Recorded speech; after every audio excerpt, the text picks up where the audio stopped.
The 1928 hurricane might very well be the most underreported natural disaster in the history of the United States.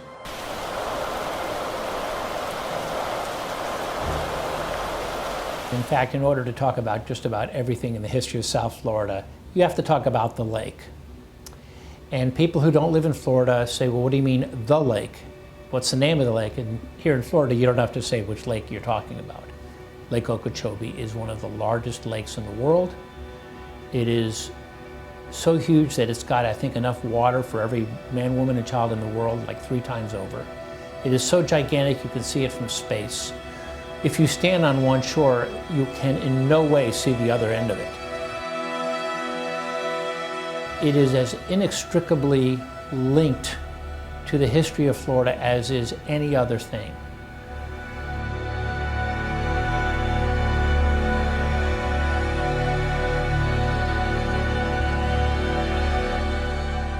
The word Okeechobee means big water, because the Indians were very pragmatic, and that's what it is. It is big water, and it affected everything, because when you look at the history of Florida, water affects everything. So once the Everglades were drained, and people decided that they wanted to start farming in the interior, they discovered an unpleasant truth, which was that Lake Okeechobee had a shore, and the water just kind of oozed out of it. When there was a storm or a wind event, the water oozed out of it maybe a little more strongly than you'd like, and maybe washed out your crops. Or if it was a strong enough storm, the water knocked your house down.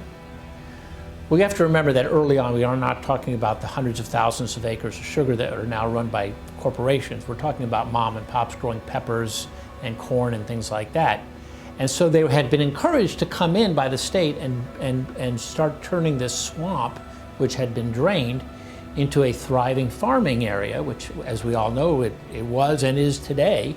You know, the joke is, if you're having a salad in New Jersey, it probably came from Palm Beach County. So these farmers came in, but they started complaining to the state and to the feds, and they said, every time we have a storm event, the water comes out of the lake because there's nothing to stop it. And there's a lot of water, and if it's a strong enough wind event, the water just comes pouring out, and you need to do something about it. Well, in the history of nature, we all know that when confronted with these situations, humankind has 2 options. One is to abandon the whole thing back to nature. They never do that. So someone said, well, we'll just put a berm around the lake. A 6-foot-high berm made out of the muck. Well, that'll withhold anything, right? 6-foot berm made out of clay. That shouldn't be a problem. So the farmers were like, okay, we'll give that a try. Then in 1926, there was a horrific hurricane in Miami. The storm was horrific. It struck a Miami that was much smaller than it is now by many, many degrees. It ended the boom, which was pretty much on the way out already, but this kind of hastened things. They gave away free train rides out of town, and every train was leaving full with every guy that had come down there to make a quick buck selling property, because the property was now underwater or smashed, or both. And that's what everybody remembers about the 26 hurricane. But what a lot of people don't know about the 26 hurricane is that after it finished smashing Miami, it went up to the lake. There's a town called Moorhaven. And the lake's not a perfect circle, but if you look at it, you can kind of make a circle out of it and pretend it's a clock. Moorhaven was at about 8 o'clock, southwest part of the lake. And the hurricane came up and it washed out this little 6-foot muck berm, and it killed about 600 people. Just flooded downtown Moorhaven, which at the time was a pretty decent sized boom town. It's not much there now, it's a much smaller town. And drowned all these people. Well, this was unacceptable. So everybody got together and they had a bunch of committees, and they had committees for committees. And they said, we need to decide whether to abandon the interior to nature or build a bigger dike. And this went on for 2 years. And somebody got up and said, You know, we've been arguing about this for 2 years now. What if another hurricane comes while we're arguing and we haven't built the dike yet? And somebody stood up and said, well, that's not going to happen. What are the odds of a hurricane hitting the same place 2 years apart? Back then, the first they heard about this hurricane was about 3.5 days before it struck Florida. A ship ran into it and somehow survived and said, well, there's this monster storm. So the hurricane ripped through all those little tiny islands, Montserrat and the Virgin Islands, and then it came to Puerto Rico. And I always tell people that if the hurricane had died after striking Puerto Rico, others would have written books about the great Puerto Rico hurricane of 1926, because it went right across the island from east to west, right along the spine of mountains, which meant that everything flooded down one side and down the other, drowned hundreds and hundreds of people. And then people in Florida started looking at it. But everybody, the National Weather Service said, nope, nope, nope, this thing is going to come off Puerto Rico and it's going to do what all these hurricanes do, which is curve up to the north, go up through the middle of Atlantic, come close to Canada, get into that cold water, and race to its death in the chilly waters of the North Atlantic Ocean. Well, in 1928, the Miami Weather Service said, this hurricane will not strike Florida. Saturday night, the National Weather Service put out a new advisory, which was a little more tempered. And it had these ominous words: recurve not yet indicated. So even on Saturday night, when they said, uh-oh, the hurricane is going to hit Florida, the best the newspaper could do was put it in the Sunday morning paper, which landed in the driveway and promptly flew away in a hurricane wind. So the people on the coast start getting word of mouth. Yes, yes, oh, the hurricane's going to hit, oh, the hurricane's going to hit. So there were some preparations, but keep in mind that even in 1992, millions of South Floridians who knew that a Category 5 hurricane was coming, the extent of that preparation was to put masking tape over their plate glass windows. So the people on the coast could only prepare so much. They could maybe get out, try to get a train, get on a car, drive up US 1. You know, what are you going to do? Not everybody had a car in 1928. Hard to believe. Now, what about the people in the Glades? The hurricane came ashore September 16th, 1928. Ground zero might have been like the Lake Worth West Palm Beach line, but of course that's not where the worst damage is. The worst damage is north of that in the front right quadrant. That's where you don't want to be. Hurricane did tremendous damage along the coast, killed many people. A hurricane is a gigantic cyclone. It's really a giant tornado, and it moves counterclockwise in a big circle, but it also moves, just like a tornado does. So this hurricane had to cross only 30 or 40 miles of land. That wasn't going to slow it down. It maybe slowed it down. Some people believe it was a Category 5 at the landfall, and maybe it slowed it down to a Category 4. All the wind meters all blew away, so they don't know what few wind meters there were in 1928. So the hurricane came up, and the north top of this cyclone came around the top of the lake, around where the town of Okeechobee is, and came from the north to the south into the lake. And I've talked to hurricane experts who have said that if it had been daylight, because by the time it got to the lake region, it was already nightfall.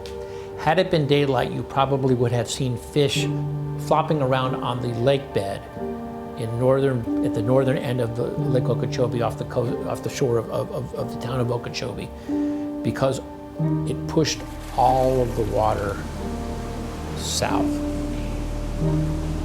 Well, Lake Okeechobee is, 18 feet deep at its deepest point? The water had to go somewhere. The water had to go somewhere. So here it comes from the north, and it pushes it all the way down to the southeast corner, which is where the only place where there was people. 6-foot dike probably lasted 90 seconds. Water probably got up to 20 feet above sea level, which is 20 feet above anybody's head, and 3,000 people drowned. When I talk about the 28 hurricane, especially in my book, and I talk about, of course, the mechanics of the hurricane, which were horrific. But I also make, as I mentioned, I make race as big a part of the story as the hurricane itself, because it was. So there were black families who asked their farm boss, can we stay in your house? No, you folks will have to take your chances out there. And they did. So right away from the very beginning, racism played a part. Plus, these farm workers, most of them didn't have their own homes. They had a little shanty, they had a little shack. Some of them, at the end of the day, they just lay down under a tree. That was their home. In fairness, many white people died too. White farmers died in their homes, and there were white farmers who tried as much as possible to take care of their black workers. You know, for every outrage, there's an exception. But when the hurricane passed through, many of the victims were poor black migrant workers. Some of these people, their boss didn't even know their last name. And some of them, they don't know what happened to them. They just never found their body. So they're doing the cleanup, and there's just bodies everywhere. And try to imagine it's the middle of September. It's still summer in Florida. It's brutally hot, brutally muggy. This hurricane has come through. There's standing water everywhere. And in the water is busted up houses and rotting sugar cane and rotting peppers and onions and stalks of, and trees and dead snakes and dead rabbits and dead animals and dead people. And it would be a soup that would make any epidemic doctor run for his life in the other direction. But that's what they were dealing with.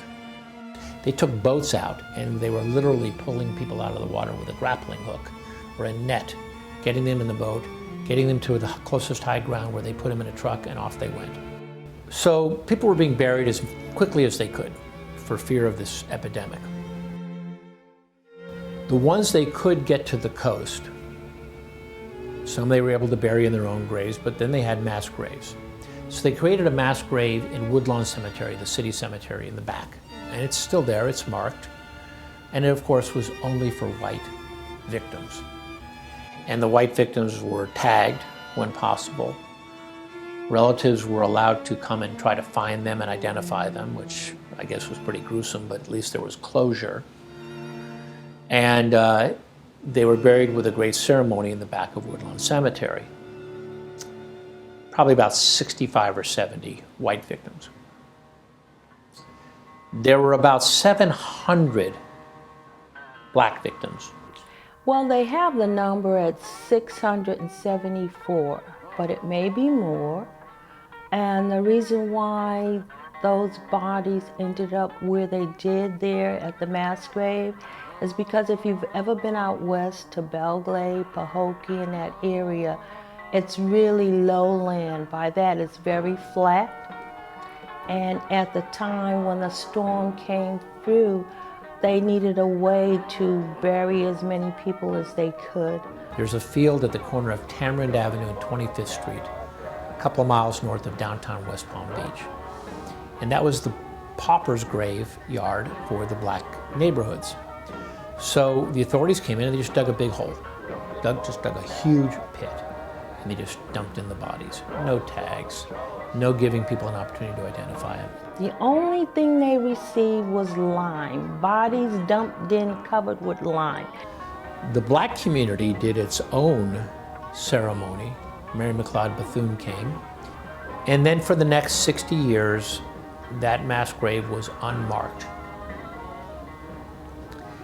And what I tell people is I say, imagine you're standing in a place and under you are 700 of your fellow human beings.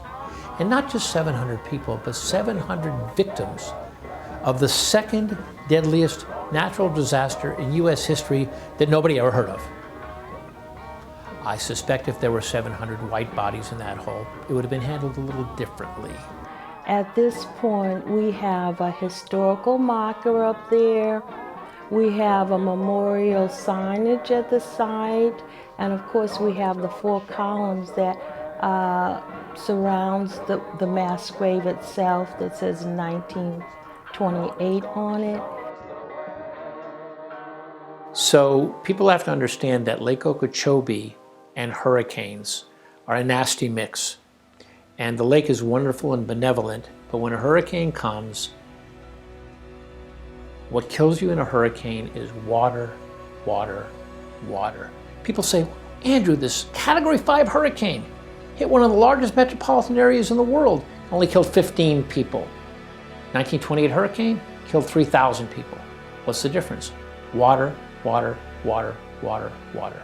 So that's why the dike is critical. And that's why we have to worry about these hurricanes causing flooding, causing the dike to leak, causing the dike to fail. It is a problem that we have to live with.